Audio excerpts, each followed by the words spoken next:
সম্মানিত দর্শক এবং শ্রোতাবৃন্দ, আমি যশোরী বাংলাদেশি সেবা পার্টির পক্ষ থেকে আপনাদের সকলকে জানাই আসসালামু আলাইকুম রহমতুল্লাহ। রাত্রে আমি উলুম শহরে যাচ্ছি হেলবরন শহর থেকে। রাস্তায় আপনারা জ্যাম দেখতে পাচ্ছেন। এখানে নিতান্তই কোনো একটি অ্যাক্সিডেন্ট হয়েছে, না হলে এত বড় জ্যামে পড়তে হয় না। তারপরেও পুলিশ কন্ট্রোল করছে এবং গাড়িগুলি আস্তে আস্তে পাসিং হয়ে যাচ্ছে। আমিও যাচ্ছি ঠিক একই কায়দায়। আর এদেশে এত বেশি অ্যাক্সিডেন্ট হয় যে প্রায় আমাকে দেখতে হয় এই অ্যাক্সিডেন্ট। আল্লাহ তাআলা যদি না বাঁচান তাহলে মানুষ এত তড়িৎ যেতে চায় রাস্তায় আসলে অ্যাক্সিডেন্টের মানুষ, তারা দেখা গেল 180-তে চলে যায়, 220-এও গাড়ি চালায়। এত জোরে চালানো দরকার কি? আবার আমরা দেখতে পাই অনেক সময় মোটরসাইকেল এমনভাবে যায়, যখন এই মোটরসাইকেলগুলো অ্যাক্সিডেন্ট হয় তখন কেউ বাঁচে না। আবার গাড়ি এখানে এত বেশি জোরে যায়, যখন একটি গাড়ি আর একটি গাড়ির সাথে লেগে যায় অথবা অ্যাক্সিডেন্ট হওয়ার সাথে সাথে 10, 20, 25, 30, 40টা গাড়ি লেগে যায়। কারণ সবাই এত বেশি জোরে যায় যেটি আমরা কল্পনাও করতে পারি না। আমাদের দেশে অবশ্য এইরকম মানে ভাবে কেউ গাড়ি চালায় না। ইউরোপে আবার এখানে অনেকে মদ পান করে এমনভাবে গাড়ি চালায়, দেখা গেল তাতে অনেক মানুষের ক্ষতি হয়ে যায়। গ্রিসের রাজধানী এথেন্স শহরে এত বেশি অ্যাক্সিডেন্ট হয় এই বিশেষ করে শুক্রবার শনিবার রাত্রে, কারণ মদ পান খুব করে এরা। আর জার্মানে এই যে আপনারা দেখতেই পাচ্ছেন অ্যাক্সিডেন্ট এখানে হয়েছে, কিন্তু এরা খুব তাড়াতাড়ি এটা তড়িৎ মানে সেরে ফেলে। আর এই সেরে ফেলার কারণে দেখা গেল, যদিও আমাদের অনেক সময় অপেক্ষা করতে হয়, এখানে অনেকগুলি পুলিশের গাড়িও আমরা দেখতে পাচ্ছি। আবার যেসব গাড়িগুলি এখানে শেষ হয়ে যায় সেগুলি দেখা গেল নেওয়ার জন্য আবার অন্য গাড়ি আসে, মাঝপথে রাস্তা দিতে হয়। এখন আমরা এই অ্যাক্সিডেন্টের এলাকা কেটে উঠলাম, আবার খুব বেশি বৃষ্টি হচ্ছে, এতে আমাদের গতি বেগ তো আলাদা ব্যাপার, গতি রোধ করে মানে এখানে আবার লিখে দেওয়া আছে যে 80-তে যেতে হবে, এরপরেও অনেকে 120-এ যায়। তো রোডের আইন মানা মানে হচ্ছে উলিল আমরের নির্দেশ মানা, যেটা মানব কল্যাণের জন্য করা। তো আমি চেষ্টা করি আল্লাহ তাআলার বিধান মতে রাস্তার আইন মেনে চলি। যদিও আমার জীবনে অনেক ভয়ানক অ্যাক্সিডেন্ট হয়েছে, তারপরেও আল্লাহ তাআলা বাঁচিয়েছেন বিধায় বেঁচে আছি। আবার এই গাড়ি চালাতে অনেক সময় আপনারা দেখেন যে আমি ভিডিও করি এবং অনেক কথা বলি। কোরআনের মাধ্যম দিয়ে চেষ্টা করি কিছু কথা আপনাদের সামনে তুলে ধরতে। আর এর আসল উদ্দেশ্য হলো আমি 19 জন নবী প্লাস রাসূল এবং 5 জন রাসূলদের, সর্বমোট 24 জন নবী রাসূলদের অনুসারী হয়ে এবং কিছু সিদ্দিকিন, শুহাদা, সালেহিনদের অনুসারী হয়ে জীবন কাটাই। কখনো ইসলামের ব্যাপারে এবং সত্য বলার ব্যাপারে কারোর কম্প্রোমাইজ আমি করি না কারোর সাথে, সে যেই হোক না কেন। যার জন্য আজ একজন আমাকে ঢাকা থেকে কল দিয়ে বলছে যে ভাই, আপনি কেন শেখ মুজিবুর রহমানকে খুনি বলেন, কেন আপনি জিয়াউর রহমানকে খুনি বলেন, কেন আপনি এরশাদকে খুনি বলেন, কেন আপনি খালেদা জিয়াকে খুনি বলেন, কেন আপনি হাসিনাকে খুনি বলেন। তো আমি ওনাকে বললাম যে ভাই, একটা মানুষকেও যদি কেউ খুন করে তাহলে সে তো খুনই হবে।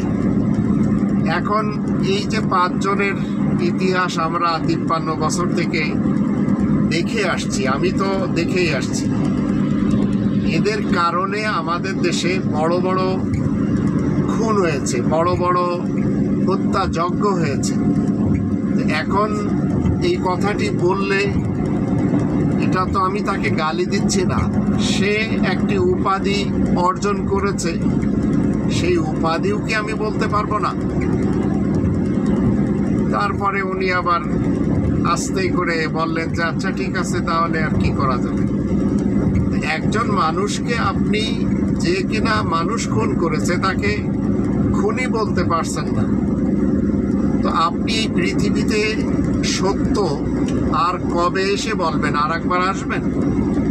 তা আমি ওনাকে বললাম, আপনি তো সেই অশিক্ষিত মূর্খ হিন্দুদের মতো না যারা 7 জনমের বিশ্বাসী,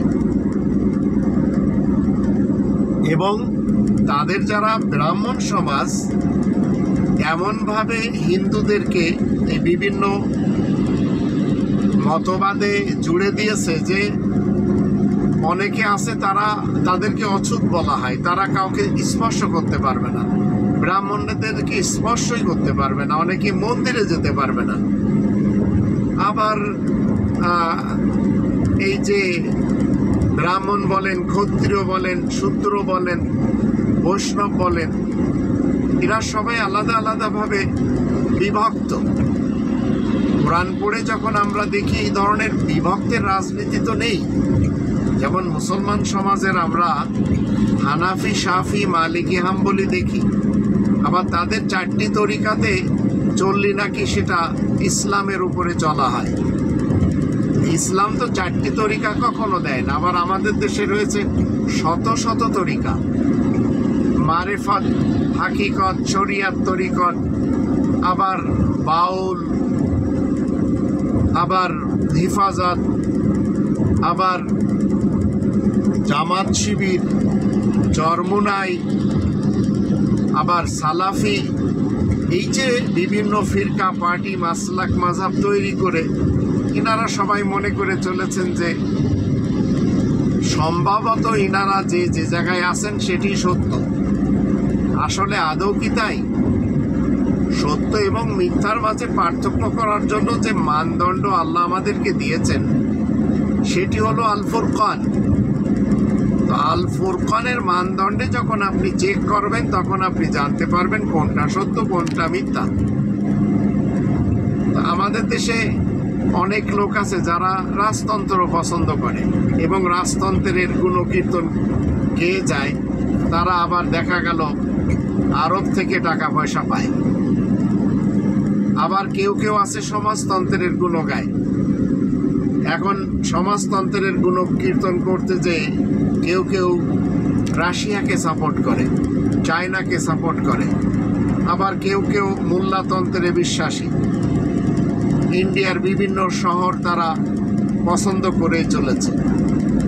যারা কাদিয়ান শহরকে পছন্দ করে তারা কাদিয়ানি, যারা দেওবন্দ শহরকে পছন্দ করে তারা দেওবন্দি, যারা বেরেলি শহরকে পছন্দ করে তারা বেরেলভি, যারা নিজামুদ্দিনকে পছন্দ করে তারা তাবলিগি। এইভাবে আমরা দেখেই চলেছি একের পর এক মতবাদ আমাদের দেশে। আমরা যখন নবী রাসূলদের পরিচয় কোরআনের মাধ্যম দিয়ে জানি তখন আমরা দেখতে পাই কোনো একজন নবী, কোনো একজন রাসূল কোনোভাবে মিথ্যার সাথে আপোষ করছেন না। কিন্তু আমাদের দেশে তারা এই দলবাজি করে। গোলাম মাওলা রনি এক সময় আওয়ামী লীগ করতে, এখন বিএনপি করে। আবার জামাত নেতা, তিনি এক সময় আর এক পার্টি করতেন, এখন জামাতের প্রধান হয়েছেন। ঠিক একইভাবে কেউ রয়েছে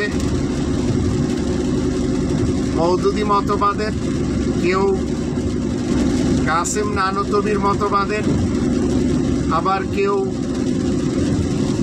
লেনিনের মতবাদের, আবার কেউ জিয়া সৈনিক, কেউ মুজিব সৈনিক, মানে সবাই তালে আছে। কোরআন আপনাকে আমাকে একটি নাম দিয়ে রেখেছে। যদি আমি রব্বানি কনস্টিটিউশন মানি, রব্বানি সংবিধান মেনে জীবন কাটাতে চাই, তো কোরআন বলছে 22 নম্বর সূরা আল হজ এর 78 নম্বর আয়াতে, হুয়া সাম্মাকুমুল মুসলিমিন, সেই সত্তা তোমাদের নাম মুসলিমিন রেখেছেন। তা আমরা মুসলিমিন নামে চলতে চাচ্ছি না।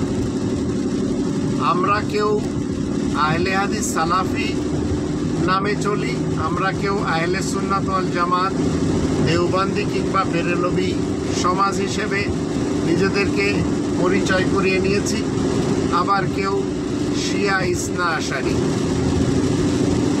কিন্তু আল্লাহ যে একটি নাম দিয়ে দিলেন, হুয়া সাম্মাকুমুল মুসলিমিন, সেই নামটি আমরা অ্যাডপ্ট করতে রাজি না। সেই নামটি আমরা আমাদের জীবনের সাথে চিপকাতে রাজি না। যারা আকাবির বিশ্বাসী, যারা আসলাফ বিশ্বাসী, যারা মৃত্যু ব্যক্তিদের নিজেদেরকে রাহবার হিসেবে মানা বিশ্বাসী, তারা তো কোরআন থেকে সঠিক পথ নিবে না। যেমন ধরুন, কোরআনে যে মোহাম্মদুর রসুলুল্লাহ যখন আমরা কোরআন থেকে দেখি, তখন সেটি আমরা দেখতে পাই উপস্থিত এবং চলমান। মোহাম্মদ আয়াত প্রচারের কারণে প্রশংসিত, রসুলুল্লাহ আল্লাহ তাআলার বার্তাবাহক। কিন্তু আমরা মোহাম্মদুর রসুলুল্লাহ ওয়া খাতামান নাবিয়িনকে বাদ দিয়ে, অথবা এই কনসেপ্টে আমরা আরব ইতিহাসের মোহাম্মদ ইবনে আবদুল্লাহ ইবনে আব্দুল মুত্তালিব বিন হাশিমকে মেনে চলি। অথচ একজন ইতিহাসের আর একজন কোরআনের, দুটো ভিন্ন জিনিস। এই দুটো, কোরআনের যে মোহাম্মদুর রসুলুল্লাহ এটি উপাধি চরিত্র, যেটি চলমান। ইতিহাসের সেটি হচ্ছে বনু হাশেম গোত্রের কুরাইশ বংশের একটি ছেলের নাম রাখা হয়েছিল মোহাম্মদ ইবনে আবদুল্লাহ ইবনে আব্দুল মুত্তালিব বিন হাশিম। তাকে আমরা মোহাম্মদুর রসুলুল্লাহ ওয়া খাতামান নাবিয়িন যখন মনে করব, তখন আমরা মিসগাইডেড হয়ে যাব। আমাদের দেশে যে দুটি বড় বড় পার্টি আমরা দেখে চলেছি, একটি হলো বিএনপি, বাংলাদেশ ন্যাশনালিস্ট পার্টি বা জাতীয়তাবাদী দল, আর একটি হলো বিএল বাল বা বাংলাদেশ আওয়ামী লীগ। আর বাকি ছোট ছোট পার্টির অনেকে এই দুটি পার্টির সাথে নিজেদেরকে সম্পৃক্ততা ঘোষণা করেই চলেছে। আবার মুনাফিকিনদের একটা বড় দল আছে, যে দলটি জামাতে ইসলাম। আমাদের দেশে কখনো বিএনপির সাথে যোগ দেয় এরা, কখনো বিএল বাল পার্টির সাথে যোগ দেয়, আবার মাঝপথে তারা সেই এরশাদের জাতীয় পার্টিতেও যোগ দিয়েছিল। দল পাল্টানো, এক স্টেশন থেকে আর এক স্টেশনে যাওয়া,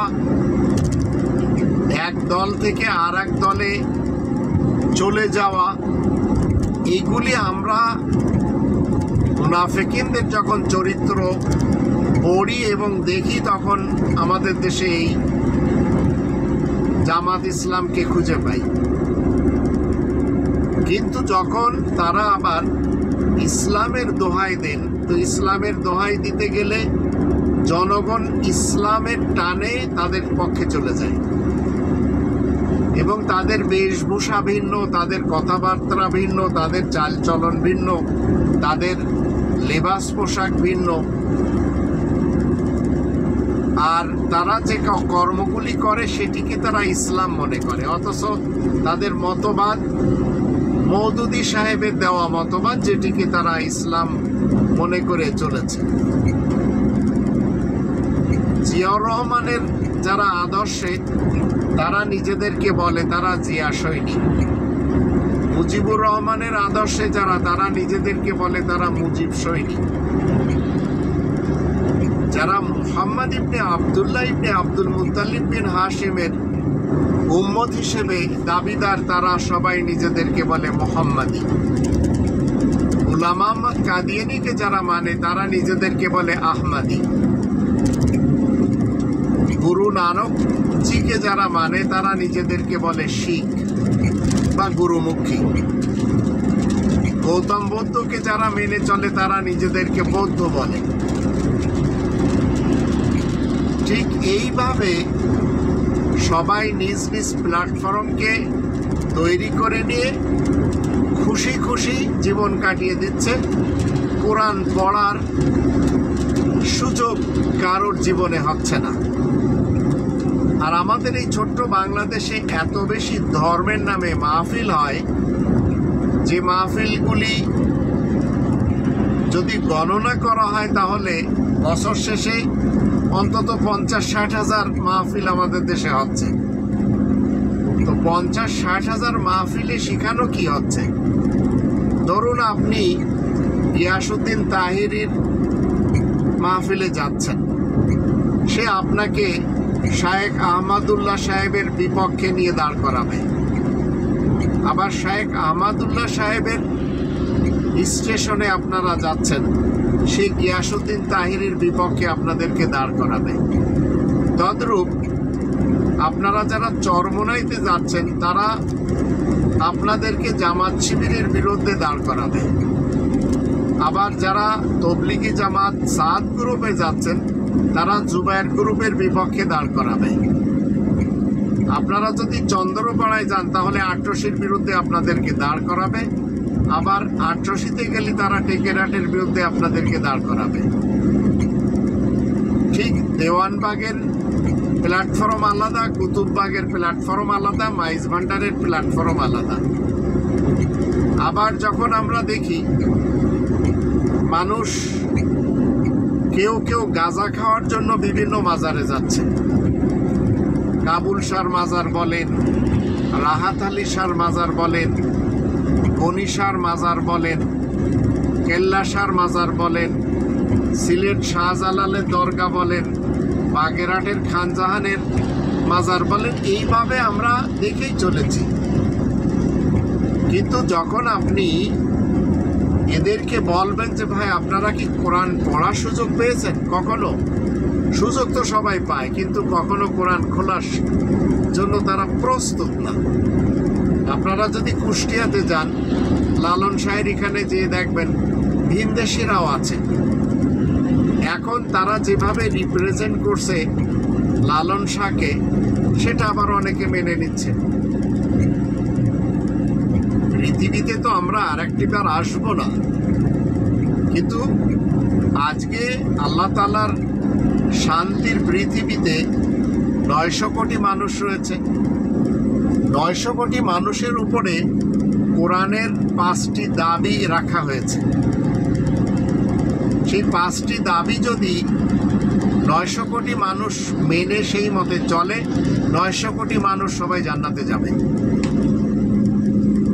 তার ভিতরে 1 নম্বর দাবি হচ্ছে কোরআনকে 100% বিশ্বাস করতে হবে, মানে পূর্ণ ঈমান থাকতে হবে কোরআনের উপর, যে এই কনস্টিটিউশন রব্বানি কনস্টিটিউশন, এই সংবিধান আল্লাহ তাআলার পক্ষ থেকে লিখিত আকারে আসা সংবিধান। 2 নম্বর দাবি হলো এই সংবিধানের নিজস্ব একটি ভাষা আছে, সেই ভাষায় এই সংবিধানকে জানতে হবে। সংবিধানের নিজস্ব ভাষা এমন একটা স্ট্যান্ডার্ড আরবিতে, যে ভাষাটি পৃথিবীর কোথাও বলা হয় না, যে ভাষাটির উপরে কারোর কোনো ইজারাদারি চলে না, কারণ এই গ্রন্থটি সবার জন্য। তো কোরআনের ভাষায় কোরআনকে শিখতে হবে। 3 নম্বর দাবি হলো মাতৃভাষায় কোরআনকে জানতে হবে, যে এই কোরআনের 114টি সূরার 6348টি আয়াতের মেসেজ কি। আর 4 নম্বর, এই কোরআনের দাবি হলো কোরআন মতে জীবন কাটাতে হবে। যখন আপনি জানবেন মাতৃভাষায়, তখন কোরআনের নিয়ম নীতি যা আমাদের জন্য দেওয়া হয়েছে সেই নিয়ম নীতি মেনে আমরা আমাদের জীবন পরিচালনা করতে পারবো। এর জন্য কারোর কাছে মুরিদ হতে হবে না, কারোর স্টেশনে যেতে হবে না, কারোর বানানো ধর্মের ঘর মাদ্রাসাতেও যেতে হবে না। আর 5 নম্বর দাবি হচ্ছে এই কোরআনের তাবলীগ করতে হবে। এই 5টি দাবি আল্লাহ তাআলার শান্তির পৃথিবীতে 40 লক্ষ মসজিদ রয়েছে। 40 লক্ষ মসজিদে 2 কোটি বার প্রতিদিন আল্লাহু আকবার বলা হচ্ছে আজানে, নামাজেও বলা হচ্ছে আশহাদু আন্না মুহাম্মাদার রাসূলুল্লাহ বলা হচ্ছে, আল্লাহু আকবার বলা হচ্ছে, হাইয়া আলাস সালাহ বলা হচ্ছে, হাইয়া আলাল ফালাহ বলা হচ্ছে, আবার কদ কামাতিস সালাহ সেটিও বলা হচ্ছে তাকবীরে, আবার ফজরের সময় আসসালাতু খায়রুম মিনান নাওম বলা হচ্ছে। এগুলি সব কোরআনের ভাষায় বলা হয় মারুফ, সুপরিচিত। কিন্তু 40 লক্ষ মসজিদে আমরা যদি দেখি হাজার হাজার মতবাদ রয়েছে, অথচ কোরআন আমাদের সকলের জন্য একটি মতবাদ দেয়। কোরআনকে যখন আপনি আমি মজবুতভাবে আঁকড়ে ধরতে পারবো, তখন আপনাকে কেউ পথভ্রষ্ট করতে পারবে না। যখন কোরআনকে আমরা সংবিধান হিসাবে মেনে নেব, তখন অন্য কোনো সংবিধান আপনার কোরআনের সামনে এসে ঠাঁই পাবে না। এরপরেও আমরা আরবদের রাজতন্ত্র যখন দেখি, পাকিস্তানের এবং ইরানের গণতন্ত্র যখন দেখি, তাও ইসলামী গণতন্ত্র, তখন হাসি লাগে। আবার যখন আফগানিস্তানের মোল্লাতন্ত্র দেখি, তখনও হাসি লাগে। আবার যখন রাশিয়ার সমাজতন্ত্র দেখি, তখনও হাসি লাগে। তো আল্লাহ যে রবতন্ত্র একটি গ্রন্থ আকারে আমাদেরকে সংবিধান হিসেবে দিয়েছেন, এই সংবিধান রহমান কর্তৃক সৃষ্টিকর্তার পক্ষ থেকে সৃষ্টি জীবের জন্য। আমাদের আজ 2024 সালে আল্লাহ তাআলার ইসলামী কিংডমের নাগরিকদের সংখ্যা হচ্ছে 9 কোটি, 900 কোটি। তো 900 কোটি মানুষ কিভাবে চলাফেরা করবে, উঠা বসা করবে, কোন জিনিস খাবে, কোন জিনিস খাবে না, কিভাবে লেনদেন করবে, সব কিছু লেখা আছে।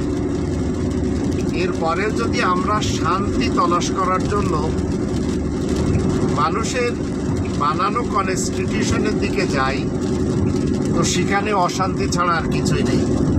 আর এটি আমরা আমাদের দেশের 53 বছরের ইতিহাসে যখন আমরা দেখি, তখন শেখ মুজিবুর রহমান বলেন, জিয়াউর রহমান বলেন, এরশাদ বলেন, খালেদা বলেন, হাসিনা বলেন, এরা এমন কিছু কর্ম করে দিয়ে গেছে যে কর্মতে শুধু মানুষ মরেছে। 1971-এ লক্ষ লক্ষ মানুষকে মরতে হয়েছে। তারপরে জিয়া রহমানের যুগেও হাজার হাজার মানুষকে মরতে হয়েছে। এরশাদের যুগে শত শত মানুষ মরতে হয়েছে। হাসিনা খালেদার যুগে সেই একই জিনিস।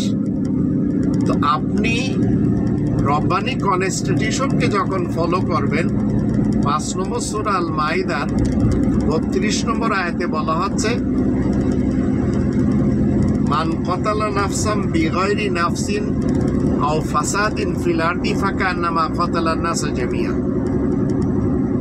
একজন মানুষকে যদি আপনি অহেতুকভাবে হত্যা করেন, তো আল্লাহ তাআলার দৃষ্টিতে আপনি গোটা মানব সমাজকে হত্যা করে বসলেন। এটা কেন বলা হয়েছে? কারণ মানুষের সৃষ্টিকর্তা হলেন আল্লাহ। যে আল্লাহ মুজিব, জিয়া, এরশাদ, খালেদা হাসিনাকে সৃষ্টি করেছেন, সেই আল্লাহ ওদেরকেও সৃষ্টি করেছেন যাদেরকে এরা মেরেছে, এবং এদের বর্ডারে যারা, এদের কারণে যারা মৃত্যুবরণ করেছে, তারা সবাই সেই আল্লাহ তাআলার সৃষ্টি। এখন আপনি এই পৃথিবী থেকে যখন চলে যাচ্ছেন, তখন আপনার একটি ডিগ্রি খুনি, এই খুনি উপাধি নিয়ে আপনি পরকালে যাচ্ছেন। কোরআনের মুহাম্মাদুর রাসূলুল্লাহ ওয়া খাতামান নাবিয়িন আমাদেরকে 2 নম্বর সূরা আল বাকারার 84-85 আয়াত দুটির দৃষ্টিতে শিক্ষা কি দিচ্ছেন? আল্লাহ তাআলার অঙ্গীকার হলো, তোমরা নিজেদের মধ্যে খুনাখুনি করবে না এবং নিজেদের ঘর থেকে তাদেরকে বের করে দেবে না। পৃথিবীতে খুন করার রাজনীতি ধর্মের নামে 1400 বছর পূর্বে আরব ইতিহাসের একজন পড়ে গেছে এবং 23 বছরে 57টি যুদ্ধ করেছে। আর যুদ্ধে শুধু মানুষ খুন হয়েছে। আবার তার মৃত্যুর পর তার স্ত্রী, তার মেয়ের জামাই, আবার তার নাতিপুতিরা, তার অনুসারীরা বড় বড় যুদ্ধ করেছে। জঙ্গে জামাল, জঙ্গে সিফিন, কারবালার যুদ্ধ, এগুলো হয়েছে, মানুষ মরেছে। তো যারা মেরেছে তারা হবে খুনি। আবার যারা মারতে পারে না, খুন হয়েছে, মারতে পারেনি যারা, যারা খুন হয়েছে তারাও তো মারার জন্য এসেছিল। এখন এদেরকে যদি আপনি মনে করেন যে এরা ইসলামের শহীদ, এরা ইসলামের প্রত্যক্ষ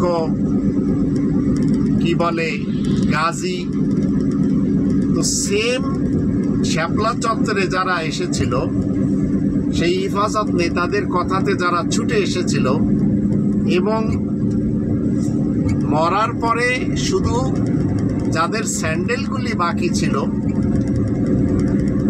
লাশগুলির খবর নেই, 2 থেকে 3 ঘন্টার মধ্যে সব সাফ হয়ে গেছিল, তো যারা মেরেছে তারাও কিন্তু মুসলমান, যারা মরেছে তারাও মুসলমান। যেমন 1971-এ যারা পাকিস্তানিরা, এই পাকিস্তান মানে পশ্চিম পাকিস্তানিরা পূর্ব পাকিস্তানিদেরকে মেরেছে, পূর্ব পাকিস্তানের লোকেরাও পশ্চিম পাকিস্তানিদেরকে মেরেছে। তো যারা একে অপরকে মেরেছে এরা সবাই কিন্তু মুসলমান। আমরা ইসরায়েল ফিলিস্তিনে যখন এখন দেখছি, ইসরায়েল যাদেরকে মারছে তারা মুসলমান, আর ফিলিস্তিন যাদেরকে মারছে তারা ইহুদি। ঠিক সৌদি আরব যে ইয়ামানের লোকদেরকে মারছে তারা জাইদি শিয়া, আর ইয়ামানের লোকেরা সৌদি আরবে যাদেরকে মারছে তারা সালাফি মুসলমান। তদ্রূপ বাশার আল আসাদ দামেশকে বসে হালাবের লোকদেরকে যাদের মারছে, হালাবের লোকগুলি হচ্ছে সুন্নি মুসলমান, আর তারা দামেশকে যাদেরকে মারছে তারা শিয়া মুসলমান। তদ্রূপ গাদ্দাফির যে শহর, সেখানেও মারামারি চলছে। তো যারা লিবিয়াতে একে অপরকে মারছে, যারা মারছে তারাও মুসলমান, যারা মরছে তারাও মুসলমান। বাগদাদে একই অবস্থা, যারা মারছে তারাও মুসলমান, যারা মরছে তারাও মুসলমান। এখন পিলখানার ঘটনাতে, শ্যাপলা চত্বরের ঘটনাতে, হলি আর্টিজেনের ঘটনাতে যারা মেরেছে এবং যারা মরেছে এরা সবাই মুসলমান।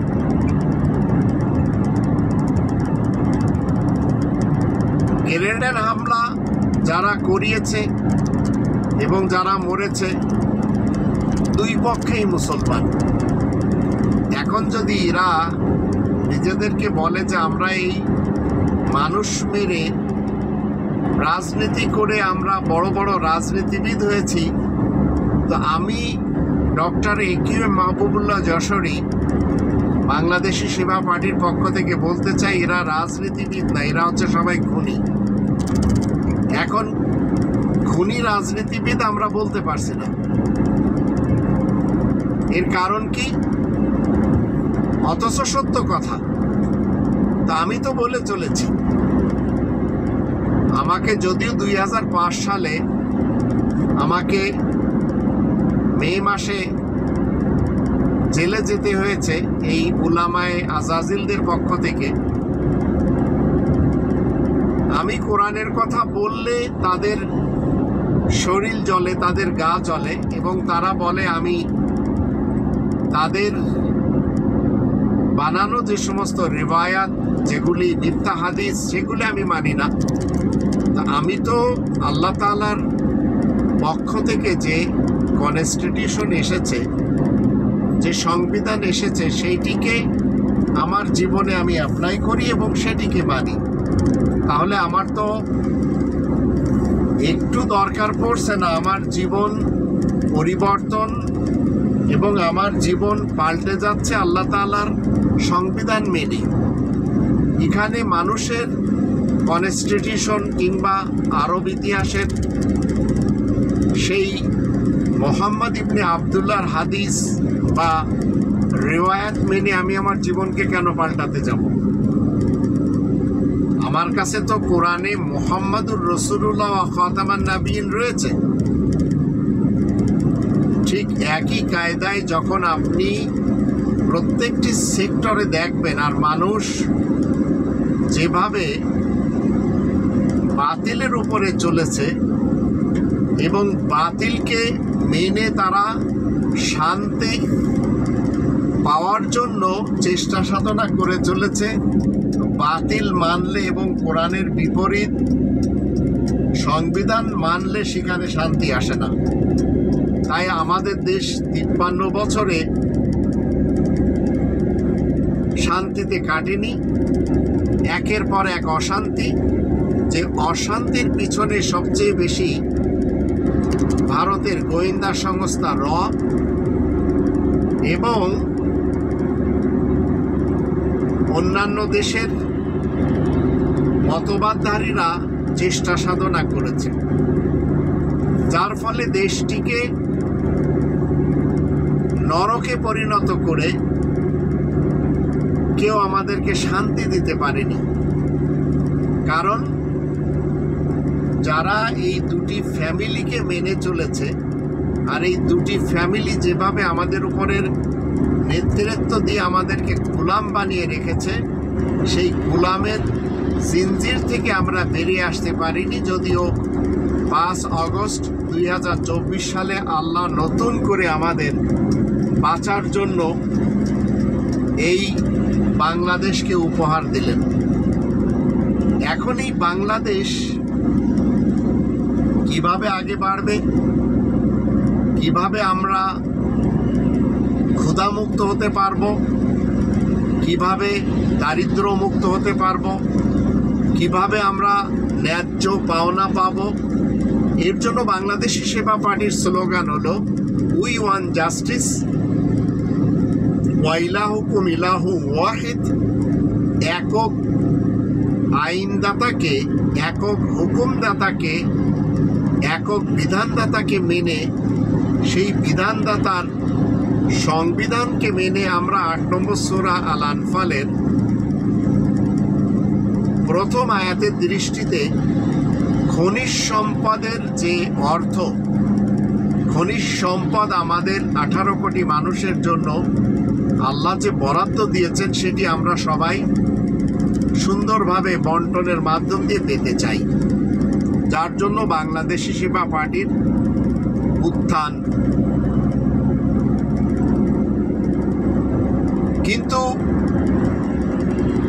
যে যায় লঙ্কায় সেই হয় রাবণ, এই নীতিতে যারা বিশ্বাসী, আর যে ক্ষমতায় যায় সেই মিথ্যা বলে, আর যেই ক্ষমতার আসনে বসে সে জাতির সাথে ধোঁকা দেয়, এই তন্ত্রে আমরা বিশ্বাসী না। বাংলাদেশি সেবা পার্টির কোনো একজন সেবক সেবিকা আপনার কাছ থেকে একটি টাকা কখনো নিবে না। যখন মনে করবেন কেউ টাকা নিয়ে আপনাকে সেবা দিবে, তাহলে সে বাংলাদেশি সেবা পার্টির সেবক সেবিকা হতে পারবে না। আর আমরা যারা আজ এই পার্টিকে আগে বাড়িয়ে চলেছি, আমাদের কনস্টিটিউশন হচ্ছে রব্বানি কনস্টিটিউশন, যেটিকে বলা হয় রব্বানি তন্ত্রের কনস্টিটিউশন। আমরা গণতন্ত্রের, রাজতন্ত্রের, সমাজতন্ত্রের কিংবা মোল্লাতন্ত্রের কনস্টিটিউশনকে সাথে নিয়ে আগে বাড়তে চাই না। যদিও আমাদের দেশের কনস্টিটিউশন আমি স্টাডি করেছি বিএনপির যুগের এবং বিএল বালের যুগের, তারপরেও 80% কোরআনের কথা সেখানে রয়েছে।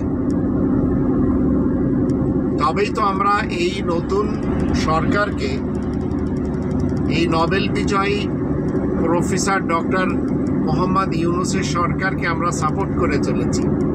কিন্তু যখনই কোরআন বিরোধী কোনো কর্মকাণ্ড তারা করবে, তখন আমরা তাদের সমালোচনা করতেই পারি, এটি আমাদের রাইট রয়েছে। যেমন ধরুন, তোফাজ্জেলকে যেভাবে মারা হয়েছে এই 1.5 মাসের বয়সের স্বাধীন বাংলাদেশে, এর জন্য আমি বাংলাদেশি সেবা পার্টির পক্ষ থেকে চলমান সরকারকে বলে দিয়েছি যে কিভাবে বিচার করতে হবে। আবার অতীতে যারা আবু সাইদকে, মুগ্ধকে, আবার আবরারকে মেরেছিল, তাদেরও এই মাটিতে কিভাবে বিচার হবে সেটি আমি তুলে ধরেছি একটি ভিডিওর মাধ্যম দিয়ে। আবার যারা আমাদের দেশে দুমুখ নীতিতে রয়েছে এবং যারা একবার বলেছে যে আমরা ভারতকে ইলিশ দিব না, আবার নতুন করে ইলিশ দিচ্ছে, তাহলে বোঝা গেল তারা দুমুখ নীতিতে রয়েছে। কোন কারণে দেওয়া হলো, কেন দেওয়া হলো, এটা নিয়েও আমি একটি ভিডিওর মাধ্যমে ব্যক্ত করেছি। রব্বানি কনস্টিটিউশন আমাদেরকে যে রাইট দিয়েছে, আমাদের জন্য যে বিধানগুলি দিয়েছে, সেগুলি যদি আমরা মেনে চলি, তাহলে আমাদের ক্ষয় নেই। আমরা প্রত্যেকটি ফিল্ডে, প্রত্যেকটি সেক্টরে জয়ী হব, তাতে কিঞ্চিত সন্দেহ নেই। তাই আমি বারবার বলে চলেছি যে আপনারা এদেশে নৌকাকে দেখলেন, ধানের শীষকে দেখলেন, আপনারা লাঙ্গলকে দেখলেন, আবার আপনারা মুনাফিকিনদের দাড়িপাল্লাকেও দেখলেন, এমনকি আপনারা হাত পাকাকেও বিভিন্নভাবে শুনেছেন। এখন আপনাদের সময় এসেছে আমরা যে ওয়ান ইলাহ লোগো সাথে নিয়ে, ওয়াইলাহুকুম ইলাহু ওয়াহিদ লা ইলাহা ইল্লাহু আর রহমানুর রহিম, তোমাদের সকলের হুকুমদাতা, আইনদাতা, বিধানদাতা একজন, যিনি রহমান এবং রহিম।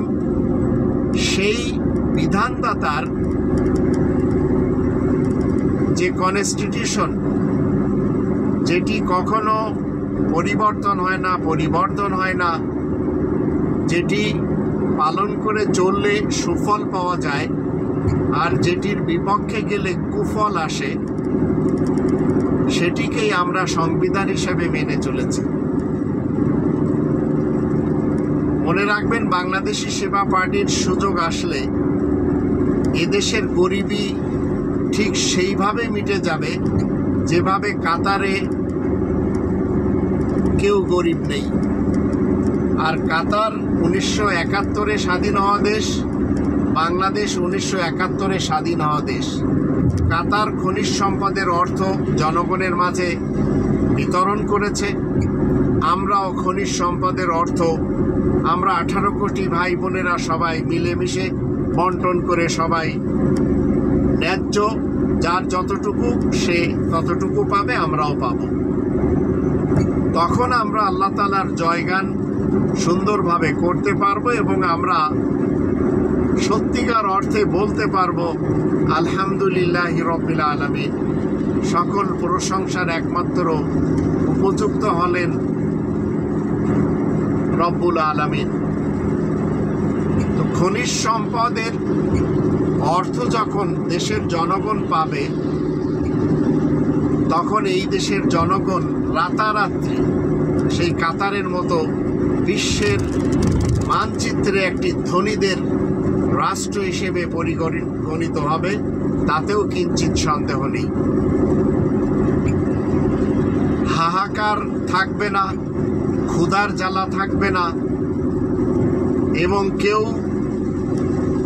পাইপের ভিতরে ঘুম পড়বে না, স্টেশনে ঘুমোবে না, কেউ ঘর ছাড়া থাকবে না, কেউ স্বচ্ছ পানি থেকে মাহরুম থাকবে না, কেউ বস্ত্রহীন থাকবে না, এবং কেউ খাদ্য খাবার থেকে মাহরুম থাকবে না। এর জন্য বাংলাদেশি সেবা পার্টি এই রব্বানি বিধানকে ধারণ করে তারা এগিয়ে যাচ্ছে। মনে রাখবেন, আমাদের দেশে এত বেশি খনিজ সম্পদ রয়েছে যে খনিজ সম্পদ যখন দেশের জনগণ পাবে, 18 কোটি তো জনগণ, তাহলে কেউ কি গরিব থাকবে? একটু চিন্তা করে দেখুন। আবার এমন কেউ জন্মও নেবে না যারা নিজ দেশের মানুষের অধিকার লুটপাট করে, নিজ দেশের ব্যাংকের অর্থ লুটপাট করে ভিন দেশে শত শত, আবার ডর্জনের উপরে ডর্জন বাড়িঘর করে আরামায়েশে জীবন কাটানোর ব্যবস্থা করে নিয়েছে, যদিও তারা খুব কষ্টে আছে। হোক কানাডার বেগমপাড়া, হোক নিউ ইয়র্কের বিভিন্ন এলাকাতে, নিউ জার্সির বিভিন্ন এলাকাতে, হোক অস্ট্রেলিয়াতে, হোক অন্যান্য দেশে, যারা অবৈধ রিবাকর হয়ে, অবৈধভাবে ইনকাম করে রিবাকর হয়ে এদেশের অর্থ দিয়ে ভিন দেশে বাড়ি করেছে, গাড়ি করেছে, মনে রাখবেন এরা কেউ শান্তিতে নেই এবং শান্তিতে কখনো এরা থাকবেও না। আপনি অন্যের অধিকার হরণ করে যদি নিজেকে মনে করেন আপনি একজন খাঁটি মানুষ আর আপনি শান্তিতে বসবাস করে দুনিয়া থেকে বিদায় নেবেন, তো সেটি আল্লাহ তাআলার সিস্টেম মতে, যাকে আমরা সুন্নাতুল্লাহ বলি, 35 নম্বর সূরা ফাতিরের 43 নম্বর আয়াত মতে অন্তত আপনি সুখে দিনাতিপাত করতে পারবেন না। এর জন্য আমরা অনেক লোকদের দেখতে পাই, যদি আমরা মুঈনুদ্দিন ফখরুদ্দিনকে দেখি, এই লুটপাটকারীরা আর বাংলাদেশে যে ক্ষতি করে চলে গেছে, বিগত 16 বছর যাবৎ আমাদেরকে অন্ধকারে রেখে খুনি হাসিনাকে আমাদের উপরে বসিয়ে চলে গেছে, তারাও কিন্তু দেশে ফিরতে পারছে না। এমনকি আমেরিকার বিভিন্ন বাঙালিদের অনুষ্ঠানেও তারা যেতে পারছে না। আবার যদি বেনজিরকে দেখেন, আবার জেনারেল আজিজকে দেখেন, সবাই পলাতক। অথচ এত বেশি লুটপাটিরা করেছে যার ইয়ত্তা নেই। আবার যারা এখন ধরা খেয়ে আদালতে উঠছে, তাদেরও আমরা দেখতে পাচ্ছি এরাও কেউ শান্তিতে নেই। তো রব্বানি কনস্টিটিউশন যখন আমরা সবাই মেনে চলব, আমরা সত্যিকার অর্থে আল্লাহ তাআলার শান্তির রাজ্যে সুন্দরভাবে আমরা ঘুম পড়তে পারবো, সুন্দরভাবে খেয়ে হজম করতে পারবো, সুন্দরভাবে আমাদের জীবন চলবে ইনশাআল্লাহ। তাই বাংলাদেশি সেবা পার্টির বিকল্প অন্তত আর নেই। এখন আপনাদের যদি ইচ্ছা হয় তাহলে আসুন আমরা সবাই মিলে এই দেশকে গড়ি। আর যতদিন ডক্টর মোহাম্মদ ইউনূস আমাদের নেতৃত্ব দিয়ে চলেছেন, কোরআনের বিধান মতে আমরা যতক্ষণ ওনাকে চলতে দেখব ততক্ষণ বাংলাদেশি সেবা পার্টি ওনার পিছনেই আছে। অন্যথায় যখন আমরা দেখব রব্বানি বিধানের বিপরীত উনি দেশ পরিচালনা করবেন, তখন আমরা আবার ওনার পিছন থেকে সরে যাব। কারণ আমরা সবাই জবাব দিব আমাদের সৃষ্টিকর্তার কাছে, আর আমরা ইনসাফ পাবো আল্লাহ তাআলার কাছে। তাই আসুন আমরা সবাই মিলে আল্লাহ তাআলার শান্তির রাজ্যের এই ছোট্ট ভূখণ্ডকে স্বর্গরাজ্য বানাই। যেমন অন্যান্যরা ইচ্ছাকৃতভাবে হোক অনিচ্ছাকৃতভাবে হোক নিজ নিজ দেশকে স্বর্গরাজ্য বানিয়েছে। আমি এই যে জার্মানের রাস্তায় এখন চলছি, স্টুটগার্ট পার হয়ে যাচ্ছি। আমি এখানে নিরাপত্তার সাথে চলাফেরা করি। তদ্রূপ আমি চাই 18 কোটি মানুষ নিরাপত্তার সাথে টেকনাফ থেকে তেঁতুলিয়া চলাফেরা করবে এবং সবাই ক্ষুধামুক্ত দারিদ্র্যমুক্ত থাকবে। কারণ 18 কোটি মানুষের মাঝে যখন খনিজ সম্পদ বন্টন হবে তখন হাহাকার থাকবে না, আর চোর ডাকাত থাকবে না এবং লুটপাটকারীও থাকবে না। আল্লাহ আমাদের সবাইকে তৌফিক দান করুন, আমরা যেন রব্বানি কনস্টিটিউশন মতেই নিজেদের জীবন পরিচালনা করতে পারি। ওমা আলাইনা ইল্লাল বালাগুল মুবিন।